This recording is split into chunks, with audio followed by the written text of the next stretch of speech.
Okay, great. As you can see, we have still some slight technical difficulties. I hope the staff of the BCC will resolve them shortly. But anyway, let's start with the talk. Bernd Fix, our speaker, he was born in 1962 in northern Germany. And actually, it's a bit odd we met here again for the first time in, I don't know, 20 years almost.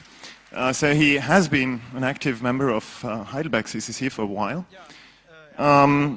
Now he's, after running quite a few various software companies in different businesses, different fields, he's now working in Switzerland.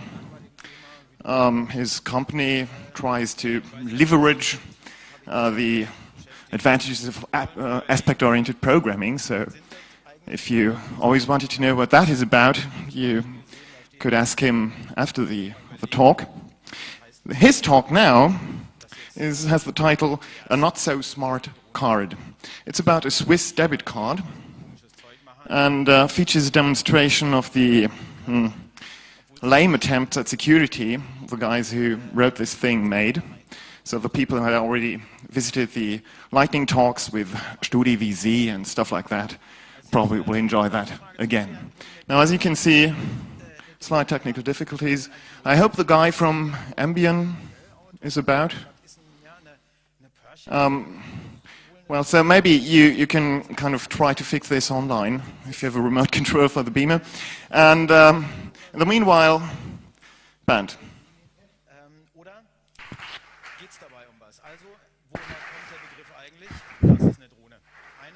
Okay, thank you very much. I'm quite overwhelmed by such a large audience. I didn't expect so many people that are interested in a very special card. Probably most of you have never seen it. So may I ask a first question to the audience: who is from Switzerland in this talk? Oh, quite a few. Who owns the postcard? It's looking like this. So nearly everyone who is from Switzerland is owning a postcard, which is, of course, not a good statistic. We have a too small sample, but that's interesting. Quite a few people have it, so maybe we can see what we can do with your cards afterwards. So. Okay, so we are talking about a debit card, which is unique to Switzerland. It's issued by the Postfinanz, which is the Swiss counterpart of Postbank here in Germany. And it's a debit card. It's like the EC or MasterCard. It's not a credit card, but a debit card. So you can only have, you can use it, you have to use it different. But as you see, quite a few people are using it. And actually, not too sure if that's showing up, yes? So we have about 2.5 million users of this special debit card, which makes about half of the population. So the rule is every second person in Switzerland, living in Switzerland, has one of these postcards. And the number of young people using these cards is quite high because you can get them before you are 18. You can get credit cards only if you're over 18, but you can have this debit card if you're younger than that. So it's quite, it's used a lot, and you can see it from the yearly figures as well. So these 2.5 million users generate about 700 million transactions yearly, and the total transaction volume is about 8 billion Swiss francs. That's quite a number, to be honest. And if we do some statistic on these numbers, you see you have about 23 transactions a second, every day, every week in a year. And the general transaction volume is about 10 Swiss francs. That's the mean value. So you can count that for micropayment. Of course, you can withdraw money from an ATM, of course, but you can pay small amounts with this card. So you can use it in the so-called Postomaten, which is a very special ATM designed for the postcard, for the Postfinanz. You can use it with Bankomaten, which is the normal EC card ATMs, which are generally owned by another bank. And you can pay on ticket machines, in discounters, in shops. You can use it really nearly everywhere. So the acceptance of this card is quite high. And if you get one of these cards, it's valid for a 4-year period. So you get it and it's valid for 4 years. You can use it over the internet as well. And this is something you might not be used to in Germany or in other countries, because paying over the internet with a debit card is quite unusual. And interestingly enough, they call it a secure online transaction, for example. Yes, it's SSL based, so it's secure. It must be secure. And all you have to enter is the card number, which is printed here, and the account number, which is printed here, and press a button.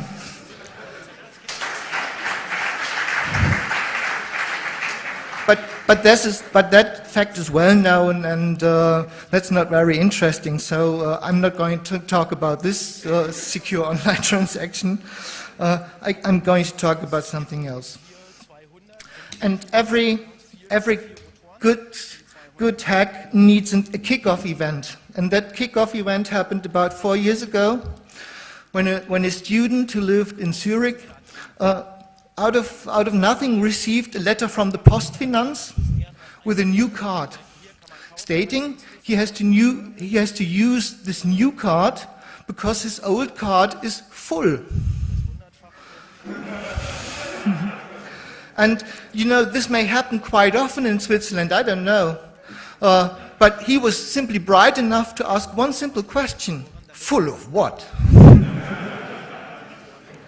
And you know, this guy was not only bright, he was only a civil rights movement guy, and he works for the Big Brother Awards in Switzerland.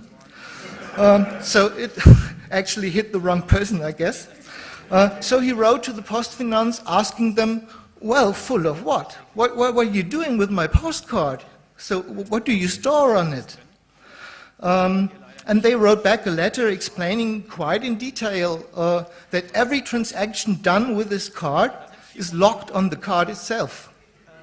So if you use it too much, if you use it over the normal use, well, it runs out of space. Sure, it's full then, and then it's rendered unusable. Well, he said, should I believe them? Who can I trust? So he said, well, maybe that's true, maybe it's not true, so I need some independent research on it. And he sent this card, or his old card, to a chaos-related smart card expert in Germany. And he said, well, maybe you can have a look at it, if it's true what's going on there. And if you receive such a card, the very first thing, of course, you do is put it into a smart card reader. This is, of course, something you do the very first thing. And then you get something which is called, you can't see it, you can't see all of it, sorry. Something that is called ATR, answer to reset. That's the card identifies itself if it's put into a reader, which is necessary for the applications to recognize a card before doing any other stuff with it.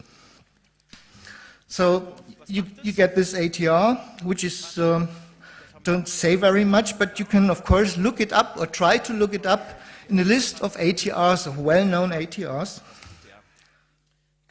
So this is one of the cards. You can do it, and you see it looks like the French banking card, which is interesting, isn't it?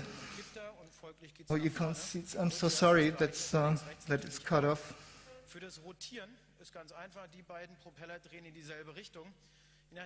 Okay, you just have to believe that the front of it, it's the same with it's the same ATR stuff. You see a lot of French cards with the same ATR, and of course a banking card is always interesting, but there's the France Telecom card, And interesting enough, a D-Trust card, maybe one day we should have a look at that. And you find the postcard. So these cards have very, very similar ATRs. That doesn't mean anything from the beginning, but of course you wonder why. And you will look deeper into it. Well, you find out that this postcard is a standard ISO 7816 card, so it responds to the normal smart card commands. It has something like a file system on it, probably. And then you can run some checks which class codes on these cards are supported. And you find out very easily that, for example, the class code BC is supported, which is not unusual for memory cards. So maybe this isn't a smart card at all, maybe it's just a memory card. And they said it's full of transaction logs, so it's not too far-fetched to think it's simply a memory card. But of course you can try to read data from the card, and if you're lucky you find some interesting data, and if you're not lucky you find nothing, and it's not very easy to go on from that point.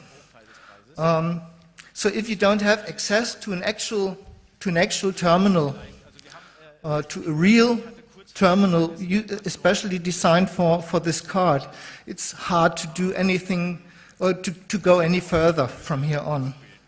But what happened is we just typed into Google BCBO, which is the start command for reading data from a smart card like this. And suddenly hit a French web page, which is called www.parodie.com monétique. And at the first sight, you might think, well, we're not interested in jokes about money, you know, parodie monétique. So what's going on there? But if you go to this website, and well, it doesn't make much sense to do it now, you find out that the French banking card, that one was listed in the ATR list in the beginning, this one, that this card was hacked by a French engineer called Serge Humpich, who did a 4-year research on this card to re-engineer it completely. So he was able to not only understand how the card worked, but he was also able to clone existing cards or to create new cards and use them. And this page exactly explains what you have to do to reproduce every step with the French banking card. It's very, very interesting to read. I can only recommend that you have a look on this page. For him, it was not that funny. He proved that his cloned card worked in front of journalists by redrawing a ticket from a machine with a clone of his own card. But nonetheless, he was accused in France. He was sent to jail. He had to go to court, and he was sentenced to a 2-year probation. I think especially the CCC knows that the French have a very, very special relation to computer security, and if you do something about that, so for him it was not fun, but it was very interesting to see if these things that worked for the French banking card can be transferred one-to-one to the Swiss banking card. Well, we have nothing to lose, so just give it a try. And then we did that.